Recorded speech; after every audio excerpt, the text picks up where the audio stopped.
ဒီလောကကြီးဘာလို့ပြက်သွားသလဲတဲ့မြတ်စွာဘုရားတရားကြီးတဲ့လောကပျက်စီးကြောင်းတရား၃ပါးရှိတယ်ဗါတဲ့လောကပျက်စီးကြောင်းတရား၃ပါးရှိတယ်တရားကြီးတဲ့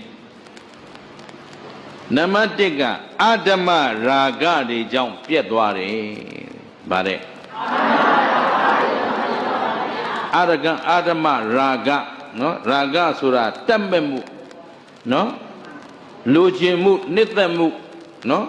ဆွဲလန်းမှုဒါယာဂအဲ့ဒီယာဂမှာအာဓမ္မယာဂတဲ့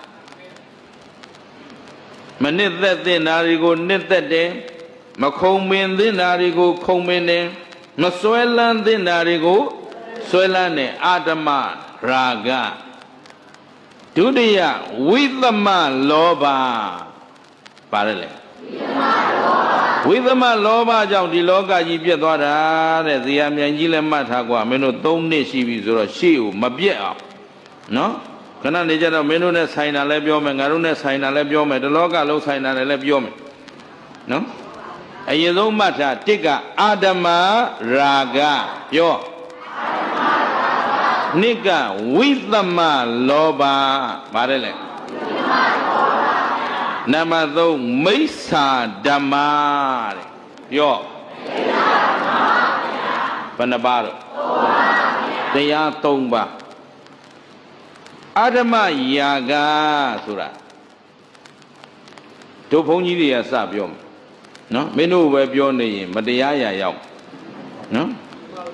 အခုတို့သာသနာတော်မှာမင်းတို့ကိုးကွယ်နေတဲ့ယဟန်တန်ခါလောကသည်မင်းတို့စိတ်တိုင်းမကြဘူးဆိုတာငါသိကြသလားငါလည်းမကြောက်နော်ယဟန်လောကမှာယဟန်တော်တွေမြတ်စွာဘုရားရဲ့တပည့်သားတွေရဲ့တာဝန်ဟာပရိယပရိပါပရိဝေဒသာသနာလုပ်ငန်းတာဝန်3ရပ်အဲ့ဒီထဲမှာတကယ်ထမ်းဆောင်ရမယ့်တာဝန်2ခုပရိယနဲ့ပရိပါဒီလုံး2ခုပဲရှိအာဓမ္မယာဂဆိုတာဘုန်းကြီးတွေဘွယ်တစိတ်တွေနောက်လိုက်ယာဓုတွေနောက်လိုက်ဟမ်လတ်လာဘနောက်လိုက်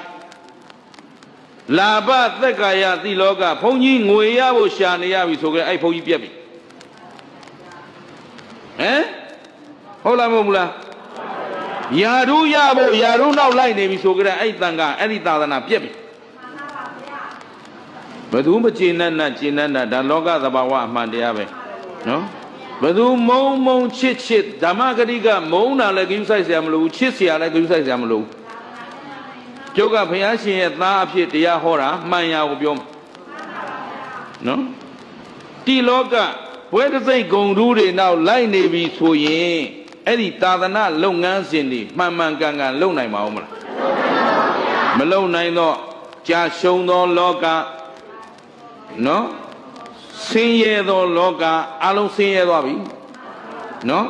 နောက်ပြက်ပြားသောလောကနော်ဒီလောကသားတွေပြက်ပြားကုန်ရှင်းရလားယုံညံ့သောလောကဖြစ်သွားပြီယုံညံ့တဲ့အလုပ်တွေနဲ့အချိန်ကုန်တာလာဘသက်ကာယတိလောကနောက်လိုက်နေတဲ့ဆိုကြတဲ့ယဟန်တန်ခါဘဝသီလရှင်ဘဝဆုံးရှုံးသွားပြီဘဝပြက်သွားတာနဲ့အတူတူပဲရှင်းရလားတန်ဖိုးမဲ့သောဘဝတဖြည်းဖြည်းတန်ဖိုးမဲ့လာတယ်လူတွေကတောင်ကလော်ဆဲတာခံလာနော်လူတွေကခိုင်းစေတာခံလာပြီလူကထိုင်ဆိုထိုင်ထဆိုထသွားဆိုသွားယဟန်တန်ခါဆိုတာလောကရဲ့ရှေ့ဆောင်ကုသိုလ်ကောင်းမှုတို့ရဲ့စိုက်ပျိုးရတကယ်လေယာမြေကောင်းလက်အုပ်ကလေးခြီတာနဲ့ကုသိုလ်ရနိုင်ရမယ်ပုဂ္ဂိုလ်ကြီးခုတော့လက်အုပ်ခြီဖို့ထားလို့ကလော်တုတ်တာခံရ